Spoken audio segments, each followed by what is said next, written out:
اللہ تعالیٰ اپنی قدرت بتلا رہے ہیں.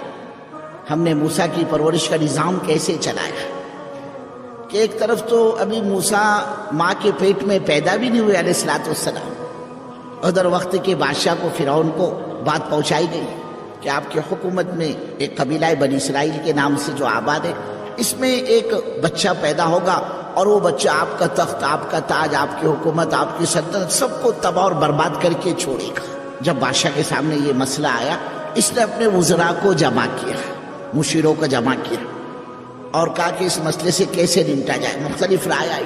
آخر بات اس نتیجے پر پہنچی کہ جتنے ہمارے شہر میں، ہمارے ملک میں بنی اسرائیل کے مکانات ہیں، ہم ان تمام مکانات پر اپنا آدمی مقرر کر دیں گے کہ جہاں جس بنی اسرائیل کی عورت کو لڑکا پیدا ہو فوراً اس کی گردن مار دی جائے، اور لڑکی پیدا ہو تو چھوڑ دو اس کو اس کے حال پر. یہ بات فرعون کے دربار میں طے ہوئی. اب کیا تھا بزرگوں، بات کا طے ہونا تھا. سینکڑوں ہزاروں بے گناہ معصوم بچوں کو اس نے موت کے گھاٹ اتار دیا.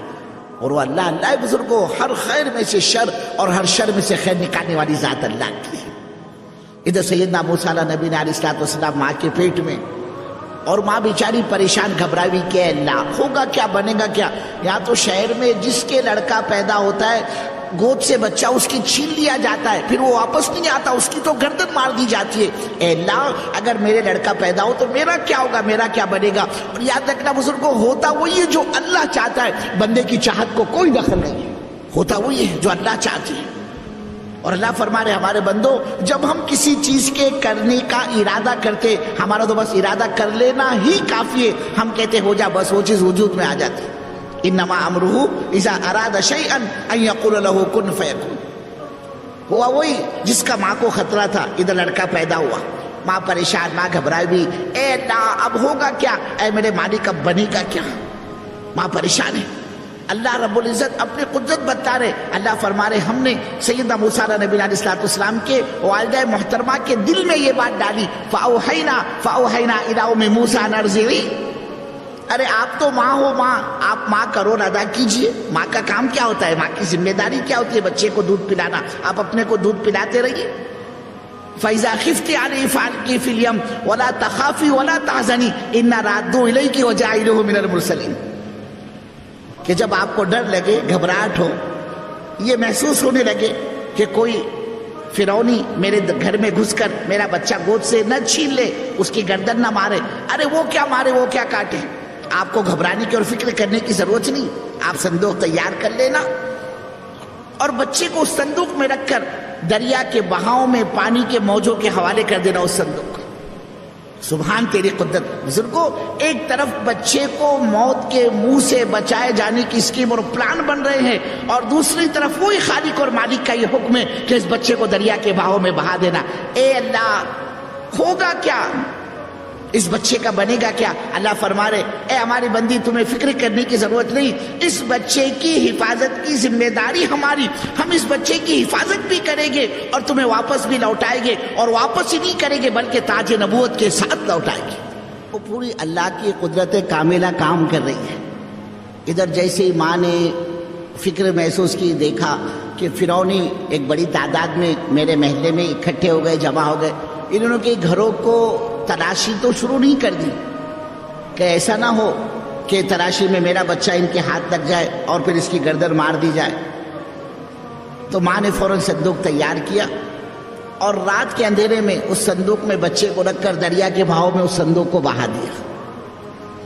اور حضرت موسیٰ علیہ السلام کی جو بہن تھی ہمشیرہ، اپنی بیٹی، اس سے کہا بیٹی ذرا کنارے کنارے چلے جا اور نگاہ رکھنا یہ صندوق بہتا کس جانب کو، مشرق کی جانب، مغرب کی جانب، شمال کی جانب. اب اس صندوق نے بہنا شروع کیا. اور بزرگوں اللہ کی قدرت دیکھیے، وہ صندوق بہتے ہوئے ایسی جگہ پر پہنچا جہاں سے بچے کے قتل کا قانون پاس ہوا تھا. دریا کے کنارے بادشاہ کا محل بنا ہوا، اور یہ صندوق اس کے محل کی دیوار سے ٹکرا رہا ہے. پانی کی لاٹ آتی ہے، پانی کی موج آتی ہے، اس کو آگے بڑھاتی ہے. وہ آگے بڑھ کر بادشاہ کی دیوار سے ٹکراتا ہے، پھر پیچھے کو سرکتا ہے، پھر دوسری موج آتی ہے، دوسری لاٹ آتی ہے، پھر اس کو آگے بڑھاتی ہے. وہ محل کی دیوار سے ٹکرا کر پھر پیچھے کو سرکتا ہے، آگے بڑھنے کو تیار نہیں. وہی محل کے ارد گرد پانی میں ہچکولیاں کھانے لگا. اب وہ جو ذمہ دار تھے، چوکیدار تھے، نگران تھے، محل کے، انہوں نے دیکھا کہ بادشاہ کے محل کے ارد گرد پانی میں کوئی چیز تیر رہی ہے. بس کیا تھا، انہوں نے صندوق کو نکالا اور نکال کر سیدھا بادشاہ کی خدمت میں پیش کیا. حضور یہ صندوق حاضر خدمت ہے، یہ آپ کے محل کے ارد گرد پانی میں تیر رہا تھا. بادشاہ نے، فرعون نے صندوق کھولا، اندر سیدنا موسیٰ علیہ نبینا علیہ الصلوۃ والسلام، چاند سا چہرہ. بے اختیار اس کی زبان سے نکل پڑا، ارے یہ تو بچہ بڑا خوبصورت بچہ ہے، اور بزرگوں نبی تو خوبصورت ہی ہوا کرتے ہیں. اس نے آگے بڑھ کر اس بچے کو صندوق سے باہر نکالا، اپنی گود میں بٹھایا، اور جیسے ہی گود میں بچے کو بٹھایا اس کو نجوموں کی وہ بات یاد آئی. یہ ایک بچہ بنی اسرائیل میں پیدا ہوگا جو تیرے تخت اور تاج، حکومت اور سلطنت سب کو تباہ اور برباد کر کے چھوڑے گا. بس کیا تھا بزرگوں، اس خیال کا آنا، اس نے طے کر لیا کہ ہو سکتا ہے یہ وہی بچہ ہے، اس کو زندہ باقی نہیں چھوڑنا ہے. بس ممکن تھا یہ آگے بڑھ کر بچے کی گردن مار دیتا. قریب میں بیٹھی تھی بادشاہ کی ملکہ، بادشاہ کی بیگم. اس نے دیکھا اتنا خوبصورت بچہ میرے شوہر کے ہاتھ لگائے اور میرا شوہر یہ اس کو قتل کرنا چاہتا ہے. اس نے آگے بڑھ کر اپنے شوہر کا ہاتھ پکڑ لیا اور بڑی منت سماجت کرتے ہوئے کہا، لا تقتلوا عسى ان ينفعنا او نتخذه ولدا. اللہ کا قرآن کہہ رہا ہے. اس نے کہا بادشاہ سلامت، آپ اس بچے کو قتل نہ کریں، عسى ان ينفعنا، ہو سکتا ہے یہ بچہ ہم کو نفع پہنچائے، اور نتخذه ولدا، یہی کہ کیوں نہ ہم اس کو اپنا بیٹا بنا لے، اولاد کی طرح ہم اس کو پالے گی. اب چونکہ بزرگوں بات گھر والی کی طرف سے آئی تھی، اب یہ بھی سوچنے پر مجبور ہو گیا اب کیا کیا جائے.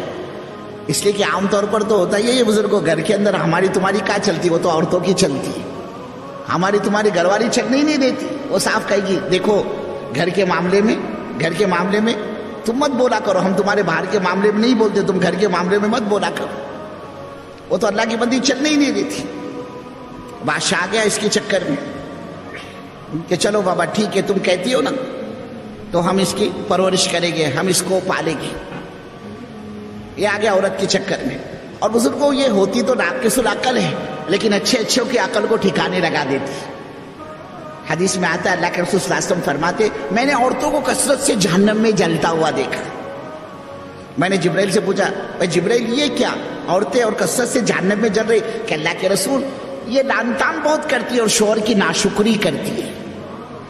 لعن طعن بہت کرے گی، لعنت بھیجنا، برا بھلا کہنا، لڑائی جھگڑا کرنا، اور ناشکری، اس کو کتنا ہی لا کر دو آپ کم پڑتا ہے. کیا کہے گی؟ ایک بات آپ اس کے مزاج کے خلاف کر کے دیکھو، آپ کے سارے زندگی بھر کے احسان کو ختم کر دے گی. کیا بولے گی؟ آج تک آپ نے میری کوئی بات سنی ہے؟ آج تک کوئی چیز میرے کو لا کر دی؟ کیا کہتی؟ کہ ہمارے پاکستانی بھائی سمجھ رہے اس کے ہنس رہے کہ آج تک آپ نے میرے کو کوئی چیز لا کر دی. اور آگے کہے گی، حضور فرمانے نا ناشکری بہت کرتی. کہے گی کیا ملا میرے کو اس گھر میں آنے کے بعد؟ نہ ڈھنگ کا لیتھڑا ملا، نہ ڈھنگ کا چھتڑا ملا. کیا مطلب؟ نہ ڈھنگ کا کپڑے ملے، نہ ڈھنگ کا کھانا ملا. حالانکہ کھا کھا کر کیا بن گئی بزرگوں؟ تو حضور فرما رہے میں نے اس کو کثرت سے جہنم میں جلتا ہوا دیکھا. ہمارے علاقے کے ایک بزرگ تھے حضرت مولانا یونس صاحب رحمۃ اللہ علیہ. حضرت ایک لطیفہ سنایا کرتے تھے. مچھیرے کو شکار کے اندر ایک خوبصورت مچھلی ہاتھ لگی اور وہ مچھلی واقعی بڑی خوبصورت تھی. مچھیرے نے خیال کیا میں اس مچھلی کو لے جا کر بازار میں بیچوں گا، اپنے کو کیا ملے گا؟ 4 آنے 8 آنے روپیہ، اس سے زیادہ تو کوئی دے گا نہیں. میں کیوں نہ اس مچھلی کو لے جا کر بادشاہ کی خدمت میں ہدیہ کہہ کر، گفٹ کہہ کر، تحفہ کہہ کر پیش کروں کہ بادشاہ خوش ہو کر میرے کو انعام دے گا جو قیمت سے بڑھ کر ہوگا. یہ مچھیرا انعام کی لالچ میں اس مچھلی کو لے کر بادشاہ کے دربار میں پہنچ گیا اور ہدیہ کہہ کر، تحفہ کہہ کر وہ مچھلی بادشاہ کو پیش کی. وہ مچھلی بادشاہ کو بڑی پسند آئی اور بادشاہ نے خوش ہو کر کہا ارے اس مچھیرے کو 100 روپیے دو انعام میں، اس نے بڑی خوبصورت مچھلی ہم کو دی ہے. اب بادشاہ کے کہنے پر مچھیرے کو تو مل گئے 100 روپیے. وہ 100 روپیے لے کر آگے بڑھا. قریب میں بادشاہ کی کنجوس ملکہ بیٹھی تھی. اس نے اپنے شوہر سے کہا بادشاہ سلامت یہ کیا کیا آپ نے؟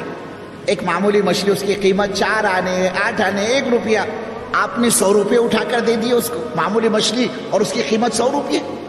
بادشاہ نے بیگم سے کہا، ملکہ سے، اللہ کی بندی بات زبان سے نکل چکی، اب بات یہی ختم کر دے، پیسے بھی اس کو مل گئے، وہ تو پیسے لے کر چلا بھی گیا، اب اس پر بحث کرنے کا فائدہ کیا؟ بیگم نے کہا ملکہ نے کیا بات کرتے ہو، بحث کرنے کا فائدہ کیا، اور بات یہی ختم کر دے۔ بادشاہ نے پوچھا کیا ہو سکتا ہے اب؟ کہا اس مچھرے کو واپس بلاؤ، اور اس مچھرے کو بلا کر یہ پوچھو یہ مچھلی نر ہے یا مادہ ہے؟ اگر وہ کہے یہ مچھلی نر ہے یا مادہ ہے، میل فیمیل، ہاں میل فیمیل، ہاں اس سے یہ پوچھو یہ مچھلی میل ہے یا فیمیل ہے، نر ہے یا مادہ ہے۔ اگر مچھیرا یہ کہے کہ وہ نر ہے تو اس کو کہو کہ مادہ لا، اگر کہے کہ یہ مادہ ہے تو اس کو کہو کہ نر لا، جب تک یہ 100 روپے یہاں رکھ کر جا۔ بادشاہ آ گیا گھر والی کے چکر میں، ملکہ کے چکر میں۔ اس نے ملکہ سے کہا ہاں زندگی میں تم نے پہلی مرتبہ عقل مندی کی بات کی۔ اس نے اس مچھرے کو بلایا۔ اب وہ مچھرا بھی ماشاءاللہ آپ کولالمپور والوں کی طرح ہوشیار تھا، وہ سمجھ گیا کوئی دال میں کالا ہے، کوئی گڑبڑ ہے۔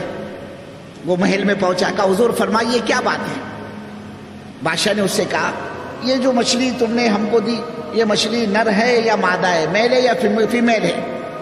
تو اس مچھرے نے ہاتھ جوڑ کر کہا حضور معاف کیجئے گا، یہ مچھلی نہ نر ہے نہ مادہ ہے، نہ یہ میل ہے نہ یہ فیمیل ہے، یہ تو بیچ کی مخلوق ہے۔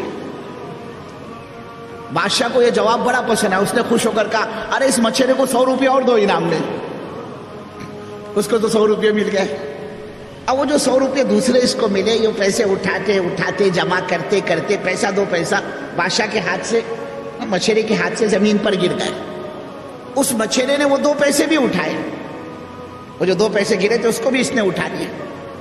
پھر ملکہ نے کہا بیگم نے دیکھو دیکھو جی کنجوس لگتا ہے، ایسے کنجوس کو دینے کا کیا فائدہ، ہم نے اس کو اتنے پیسے دیے، اب یہ پیسے 2 پیسے زمین پر گرے، اس کو گرنے دیتا، اس کو چھوڑ دیتا، اس کو اٹھانے کی ضرورت کیا تھی؟ یہ تو کنجوس معلوم ہوتا ہے، استعمال نہیں کرے گا، خرچ نہیں کرے گا، جمع کر کے رکھے گا، ایسے کنجوس کو دینے کا فائدہ کیا؟